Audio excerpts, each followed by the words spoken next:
2 குழுவினுடைய தலைவர்கள் இதுவரை அவங்க குரூப்பில் இருக்கிறவங்கள என்கிட்ட பேச வச்சுருக்காங்க. வாட்ஸ்அப் கால் மூலமாக பேசணும். தலைவர் ஜெகதீஸ்வரி அவர்கள், தலைவர் மீனாட்சி அவர்கள். ஃபஸ்ட்டு பேசுனது தலைவர் மீனாட்சி குழுவினர், அடுத்தபடியாக பேசுனது தலைவர் ஜெகதீஸ்வரி அவர்களுடைய குழுவினர் என்கிட்ட பேசிட்டாங்க. உடனடியாக உங்கள் குழுவிலையும் மற்றவங்க எல்லாருமே டீம் மீட் அரேஞ்ச் பண்ணுங்கள். ஒரு நபர் 10 பேரை சமைச்சிருக்கணும். 3 பேரை பார்த்தோம், 4 பேரை பார்த்தோம், 2 பேரை பார்த்தோம்னா என்கிட்ட வரவே வராதிங்க. பயிற்சி பண்ணணும், ப்ராக்டிஸ் பண்ணணும். 10மே விதவிதமான ஆட்களை பார்த்துருக்கணும். ஒரு கல்லூரி மாணவர், ஒரு பள்ளி மாணவர், ஒரு அடல்ட்டாக இருக்கக்கூடிய ஒரு ஆண், ஒரு பெண் பார்த்துருக்கணும். ஒரு சர்க்கரை வியாதி, ஒரு தைராய்டு, ஒரு பிபி பேஷண்ட் உள்ளவங்க, ஒருத்தர் டிசீஸே இல்லாத ஒரு நல்ல ஆரோக்கியமான உடலமைப்பில் இருக்கக்கூடியவங்க, ஒரு நல்ல ஒரு நீச்சல் வீரர். இப்படி நீங்கள் சொல்கிற 10 பேருமே 10 விதமான வெரைட்டியாக இருக்கணும். அது ஆட்கள் அப்படிங்கிறவங்க உங்களுக்கு அருகில் இருப்பாங்க. அவங்கள நீங்கள் தான் தேடி கண்டுபிடிக்கணும். ஒருத்தர்லாம் சொன்னாங்க, நான் வந்து ஷாப்பிங் மால் போனேன், அங்கே எனக்கு நிறைய பேர் தெரியும், அங்கே உள்ள அத்தனை பேருக்கும் நான் பார்த்தேன் அப்படின்னாங்க. அப்போ அப்படி பழகியிருக்காங்க அப்படின்னா ரொம்ப ஈஸியானது. இன்னொரு சொன்னார், ஒரு டூரிஸ்ட் வேன் வந்துச்சு, அதில் நிறைய பேர் இருந்தாங்க, அவங்க எல்லோரும் குறைச்சி எல்லாருக்கும் நாடி பார்த்து ப்ராக்டிஸ் பண்ணேன் அப்படின்னாரு. இந்த மாதிரி ப்ராக்டிஸ் பண்ணணும். ஆர்வம் இருந்தால் உங்களுக்கு எங்கேயுமே ஆள் கிடைக்கும். எப்படியும் ஆள் கிடைச்சிடும். உங்கள் வீட்டில் உள்ளவங்க, அருகில் உள்ளவங்க, பக்கத்து வீட்டுக்காரங்க, தெரிந்தவர்கள், பழகியவர்கள் அப்படின்னு ஆட்கள் இங்கே வந்து இந்தியாவில் 140 கோடி பேர் இருக்காங்க. 10 பேர் கிடைக்கலன்னு யாராவது சொன்னீங்கன்னா அதை எப்படி நான் நம்புவேன்? 10 பேர் கூட கிடைக்கல அப்படின்னு சொல்லும் பொழுது, அப்போ ப்ராக்டிஸுக்கு 10 பேர் கிடைக்கல அப்படின்னா அப்போ நீங்கள் ஹீலிங் கற்றுக்க முடியாது. குழுவை விட்டு நாங்கள் வெளியேற்றத்தான் செய்வோம். ப்ராக்டிஸ் காலங்களில் சரியாக பயிற்சி எடுக்கணும். பொறுமையாகவும், நிதானமாகவும், தெளிவாகவும், சரியாகவும், முறையாகவும், சரியான அறிவு கருத்துக்களோடும், அனுபவபூர்வமாகவும் ப்ராக்டிஸ் எடுக்கணும். ப்ராக்டிஸ் எடுக்கலை அப்படின்னா உங்களை நம்பி ஒரு உயிரை எப்படி ஒப்படைக்கிறது? ஒரு நாடி பார்க்குறோம் அப்படின்னா அந்த நபர் வந்து நம்மளை ஒரு நிபுணத்துவம் வாய்ந்தவராக நம்பி நம்ம ஒரு நல்லது செஞ்சுருவோம், அவங்கள வந்து குணப்படுத்திடுவோம் அப்படின்னு அவங்க நம்புவாங்க.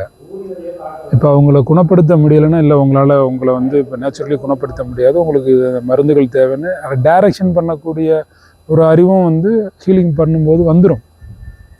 ஏன்னா நான் ஏற்கனவே உங்களுக்கு சொல்லியிருந்தேன், எல்லா விஷயத்தையுமே ஹீலிங் பண்ணி குணப்படுத்தவும் முடியாது. சில விஷயங்கள் எமர்ஜென்சிக்கெலாம் ஆப்ரேஷன் இல்லை வேறு ஏதாவது ட்ரீட்மெண்ட்லாம் தேவைப்படும் அப்படின்னு சொல்லியிருந்தேன். இப்போ உதாரணத்துக்கு சர்க்கரை வியாதி ஒருத்தருக்கு நான் டயட்டு கொடுக்குறேன் அப்படின்னா 48 நாள் டயட்டு கொடுக்குறேன்.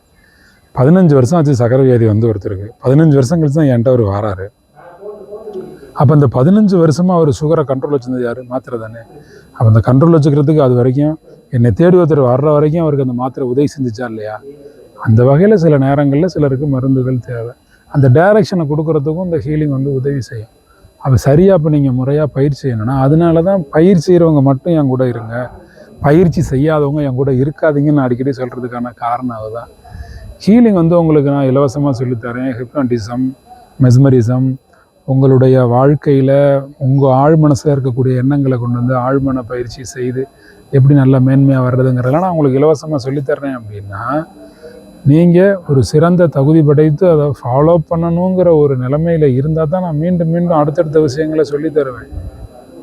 ஒவ்வொரு ப்ராஜெக்டும் நீங்கள் முடித்து கொடுக்கல, சப்மிட் பண்ணலை அப்படின்னா, நான் ஒரு செயலை செய்யுங்கன்னு நான் சொல்லும் பொழுது அதை செய்து முடித்தா தான் அடுத்த லெவல் உங்களுக்கு போகும்.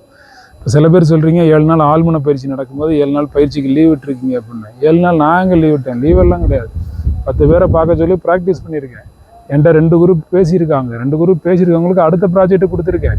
நீங்கள் பேசினா தான் நெக்ஸ்ட் ப்ராஜெக்ட் என்னன்னே உங்களுக்கு தெரியும். நீங்கள் என்ன என்கிட்ட பேசவே இல்லை. மற்ற லீடர்ஸு, மற்ற குரூப் மெம்பர்ஸ் எல்லாம் இன்னும் அழைச்சிட்டு வந்து பேசலை. சில மெம்பர்ஸ் வாட்ஸ்அப் குரூப்பில் மெசேஜ் போட்டிருந்தீங்க, எங்கள் குரூப் ரெடி அப்படின்னு. உங்கள் குரூப் பேசுகிறதுக்கு தான் ரெடியாக இருக்கே தவிர 10 பேரை பார்த்து ரெடி ஆகிட்டீங்களாங்கிற கேள்விக்கு பல தலைவர்கள்ட்ட பதில் இல்லை. நான் ஃபோன் பண்ணி பேசினேன். எல்லாரும் 10 பேரை பார்த்துருக்கணும். 10 பேரும் டிஃப்ரெண்ட் பீப்புள்ஸாக இருக்கணும். அப்போ தான் நாம் வந்து அதை ஒரு பேசவே முடியும், சக்ஸஸ் பண்ண முடியும். அனுபவங்கிறது ஒரே மாதிரியான. இப்போ ஒரு கல்லூரி பேராசிரியர் கல்லூரியில் ஆண்கள் பெண்கள் படிக்கிறாங்கன்னா 50 பேரை குறைச்சி நாடி பார்த்துட்டு நான் வந்து நாடி பார்த்துட்டேன் அப்படின்னு சொல்லக்கூடாது. 10 பேர் பார்த்தாலும் 10 பேரும் வேறு வேறு ஏஜ், வேறு வேறு வேலை பார்க்குறவங்க. அதில் 2-3 பேராச்சும் ஏற்கனவே டிசீஸ் உள்ளவங்க இருந்தால் தான் வியாதி உள்ளவர் நாடி எப்படி இருக்குது, வியாதி இல்லாதவருடைய நாடி எப்படி இருக்குங்கிறதே தெரியும். எழுத்து வடிவில் உங்களுக்கு சொல்கிறேன், வீடியோ வடிவில் உங்களுக்கு சொல்கிறேன், ஆன்லைன் மூலமாக லைவ் நேரலையாக உங்களுக்கு சொல்லுகிறேன். ஃபோன் மூலமாக என்னிடம் பேசுகிறீர்கள், வாட்ஸ்அப்பில் என்னிடம் பேசுகிறீர்கள், வாட்ஸ்அப் வீடியோ கால் வர்றீங்க, அடுத்து நிறைய இமேஜஸ் உங்களுக்கு நாடி சம்மந்தமாக அனுப்பி வைக்கிறேன், கட்டுரைகள் அனுப்பி வைக்கிறோம், பிடிஎஃப் ஃபைல் அனுப்பி வைக்கிறோம். இது எல்லா வகையிலையும் உங்களை நான் தொடர்பு கொண்டு தான் இருக்கிறேன். எங்கே 7 நாள் லீவு? 7 நாள் ஆழ்மன பயிற்சி நடக்குது உங்களுக்கு. 2 நாள் முடிஞ்சிருச்சு, இன்னொரு 5 நாட்கள் உங்களுக்கு ஆழ்மன பயிற்சி தொடர்ச்சியாக இருக்குது. ஆழ்மன பயிற்சி இரவு 7 மணிலேருந்து 8:30 வரைக்கும் 1.5 மணி நேரம் உங்களுக்கு நடந்து கொண்டிருக்கிறது. ஹீலிங் சம்பந்தமான தகவல்களை நான் வாட்ஸ்அப் மூலமாகவும் வீடியோக்கள் மூலமாகவும் தெளிவாக தெரிவித்து அதை உங்களை பயிற்சி செய்ய வைத்து கொண்டிருக்கிறேன். சில பேர் 2 நாட்களாக சரி நமக்கு ஹீலிங் பயிற்சி நடக்கலை, ஆன்லைன் மூலமாக லீவு போல இருக்குன்னு நினச்சிக்கிட்டு இருக்கீங்க. நான் உங்களுக்கு ஆழ்மன பயிற்சி ஆரம்பிக்கிறதுக்கு முன்னாடியே நாடியை பற்றி சொல்லி கொடுத்துட்டு, நாடி பார்க்குறதுக்கான லொக்கேஷன்லாம் உங்களுக்கு சொல்லி கொடுத்துட்டு, எப்படி ஒரு கையில் நரம்பு எடுக்கிறது, எப்படி தசைநார்னா என்ன, செல்கள்னா என்ன, ஸ்கின்னுனா என்ன, ராஜ உறுப்புனா என்னன்னு எல்லாம் சொல்லி கொடுத்துட்டு தான் நான் உங்களுக்கு 7 நாள் ஆழ்மன பயிற்சியவே ஆரம்பித்தேன். இது ஆழ்மன பயிற்சி அல்லாத மற்ற நேரங்களில் காலைல எந்திரிச்சதுலேருந்து இரவு 7 மணி ஆழ்மன பயிற்சி வர்ற வரைக்கும் ஃப்ரீயாக தானே இருக்கீங்க. அந்த டைமில் நீங்கள் போய் மக்களை சந்தித்து களப்பணி செய்யணும், களத்தில் இறங்கி பயிற்சி செய்யணும். அதுக்கான நேரமாக தான் அந்த நேரத்தை உருவாக்கி கொடுத்துருக்கோம். நேரத்தை பயன்படுத்துங்க. தலைவர்களை உடனே கான்டாக்ட் பண்ணுங்கள்.